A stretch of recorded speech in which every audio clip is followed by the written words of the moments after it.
Aujourd'hui, pas aujourd'hui, en 2002, une rébellion arrive en Côte d'Ivoire. Cette rébellion dit, j'ai pris les armes, j'ai échoué, mais je vais absolument arriver au pouvoir. Et comme le pays était coupé en deux, nous avons dit, le président Gbagbo Laurent, président à l'époque, a dit, je veux la paix. Pour la paix, dites-moi ce que vous voulez, et je vais faire ce que je peux. Et pour qu'il y ait la paix en Côte d'Ivoire, il a accédé aux revendications de la rébellion. Ça s'est passé à Marcoussis, à l'INAS Marcoussis, où on lui a imposé plein de dossiers, plein de sujets qu'il fallait qu'il traite. On lui a imposé un premier ministre, on lui a imposé un gouvernement, et vous savez ce que nous avons fait pendant des années avec ce gouvernement. C'est dans cette mouvance-là que toujours vouloir accéder au pouvoir coûte que coûte, la rébellion et ses amis ont décidé d'être maîtres du jeu électoral, être maîtres de l'organe qui organise les élections.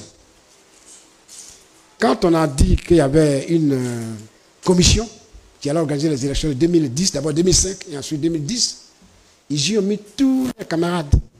C'est à ce moment-là que nous avons entendu parler de MPIGO, de MJP, de tout ce que vous voulez, qui sont retrouvés de la commission électorale.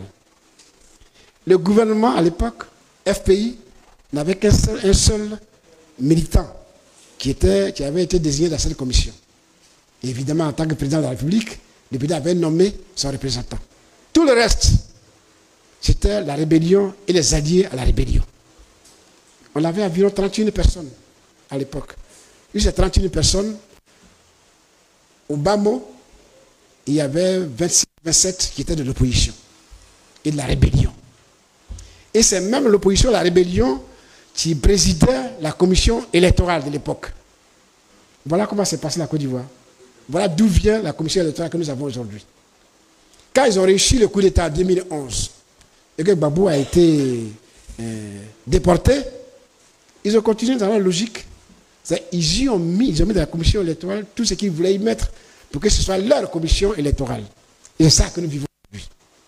Dans cette commission, pour faire démocrate, ils ont ouvert la place à des partis d'opposition. Mais ils sont passés par derrière pour corrompre ces partis d'opposition qui sont devenus leurs alliés. Si vous voyez aujourd'hui la commission électorale, soi-disant indépendante de la Côte d'Ivoire, menez vos enquêtes en tant que journaliste, voyez chaque représentant des partis politiques et dites-moi de quel bord politique il est. Le FPI ancien a un représentant là-bas, mais aujourd'hui le FPI ancien est divisé en deux. Le MFA a un représentant là-bas, mais le MFA est aujourd'hui divisé en deux. Le PIT, idem. C'est ça que nous vivons. Et je suis un peu, excusez-moi, mais offusqué que vous ne creusiez pas ça suffisamment.